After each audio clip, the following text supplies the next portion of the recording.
Khan's Maths 5 Plus, page 33.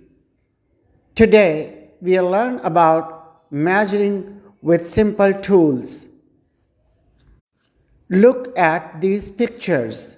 Measuring with steps. We can measure the length of a rug with our steps.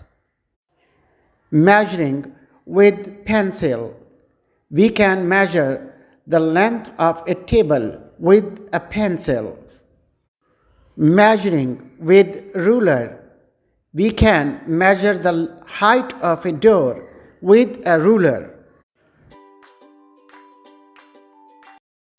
Respectable teachers and parents, explain the concept of measuring objects with simple tools, replacing the things of different lengths each time.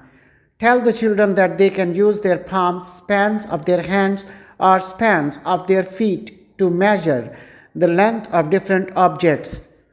Define the term length and demonstrate measuring objects in classroom, and ask the children to measure the length of different objects from their immediate surroundings. Make the children measure the lengths of different objects and tell their lengths in comparison of short and long. Encourage them for their keen interest and brilliant effort in learning about measuring with simple tools. Thank you.